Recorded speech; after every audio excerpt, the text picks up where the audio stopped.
This is my favorite segment of the week, baby. This is where I get to dive into a fighter on the card and get an inside look at what made them them.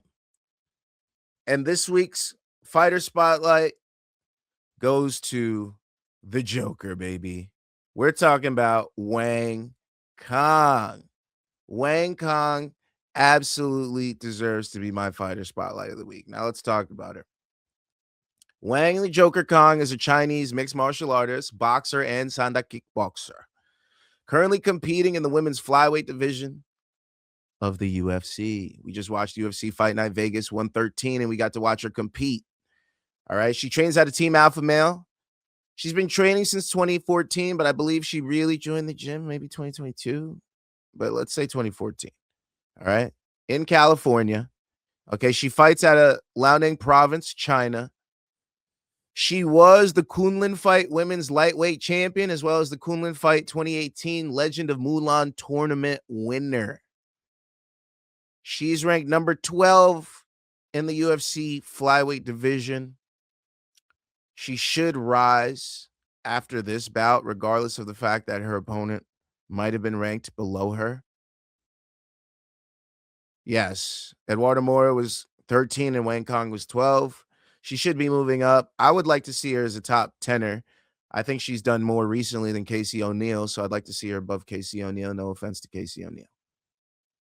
But Wang Cong, 33 years of age. Born May 15th, 1992. She's 5'7".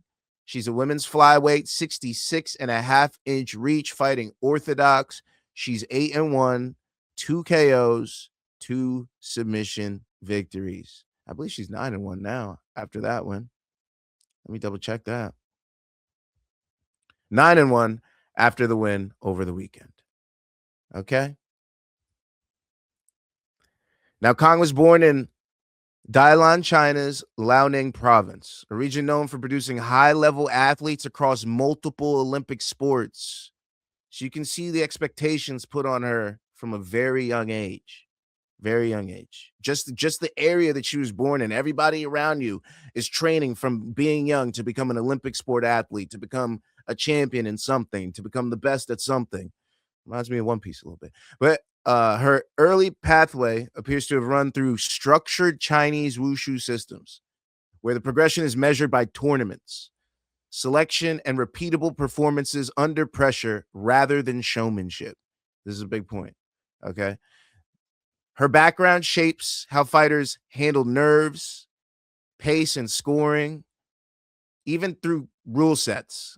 The main thing is being consistent, keeping your pace, scoring, being very mature at a young age, so to speak. It should be noted that Wang Cong's nickname, the Joker, is not incidental. She linked the name to a mindset shift back in 2025. She says she wanted to be less conservative and more open in her character. She also noted how much confidence she drew from working with Team Alpha Male, seeing the different personalities over there. I mean, just think about who's over there at Team Alpha Male. Come on, we just talked about him. He's got a big personality. He's always changing his hair, talking shit. He has a great social media presence. So, yeah. This is her time, though. I'm not going to mention his name, but this is her time. So she's been training at Team Alpha Male. Just think about all the personalities that's come through there. Think about her coaches there, the personalities they had throughout their careers. And the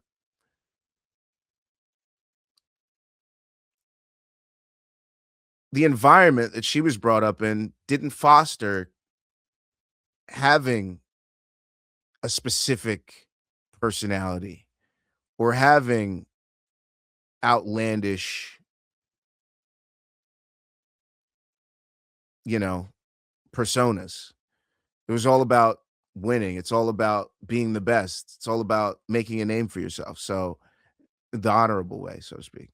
So yeah, that combination, a controlled athlete plus a deliberately chaotic persona, fits this fighter perfectly. You know why? Because it's such a duality. We love that juxtaposition. She spent years in judge sports where expression is usually secondary to execution. Okay. It also explains why her public moments, face paint included, have become a part of the wider conversation around her UFC rise. This is why her personality has been such a big thing, because she wants it to be such a big thing about her rise. This is her time. This is her time to shine using the things that she suppressed her entire life. So shout out to Wang Cong. I love to see her fully expressing herself in a sport that expressing yourself is the most important thing that you can do in there. In the beginning of her combat sports career, she competed in kickboxing matches, amassing a record of 8-0-1. So not a crazy volume of bouts and only one KO in those bouts. But guess what? One of those bouts was a unanimous decision win over Valentina the Bullet Shevchenko. On October 31st, 2015, Wang defeated future UFC women's flyweight champion Valentina Shevchenko by unanimous decision at Kunlun Fight 33. Also, another legend she faced. Her debut in kickboxing was a draw with Tiffany Van Soest. Okay. Knockout artist Tiffany Van Soest. You know how hard it is to be a knockout artist in women's kickboxing? Oh, man. And with regards to her amateur credentials, she won a gold medal in Sanda at the 2013 World Wushu Championships, another gold medal at the 2014 Asian Games. She won a silver medal in amateur boxing at the 2019 World Championships. She got a trophy shelf, y'all. I'm in Kunlun Fight Women's Lightweight Champion, 2018 Legend of Mulan tournament winner. Like I said, gold at the 2013 Wushu Championships, 2014 Asian Games, silver at the 2019 World Boxing Championships. This explains her style. It explains why she's so sharp. Explains why she handles pressure so well, except for that one time. We'll talk about it. But yeah, just look at her record in MMA. I mean, she started her MMA career with a win over Ji Hun Feng, submission, rear naked choke at Huya FC 6, July 9th, 2022. This was in round 2 in China. This was a catchweight bout. And then she had another catchweight bout against Tae Murayama, wins by TKO. Head kick and punches, Dragon FC 7, July 22nd of 2023, just a year later. Round 1, also in China. Her third bout was against Amena Hadaya. It was a unanimous decision victory at UAE Warriors 45, October 17th of 2023, that same year, in Abu Dhabi. This was her flyweight debut. Okay. She has always just jumped right into every martial art that she's wanted to. And she did the very same thing here. Because we're in 2023 and she's in her third fight. Guys, we just got out of 2025. We just got out of 2025. Okay. And that was her third fight in 2023. All right. After winning 3 bouts in MMA, Wang faced her biggest challenge yet, taking on UFC veteran Wu Yanan. January 20th, 2024 at Kunlun Fight 95. She wins via unanimous decision.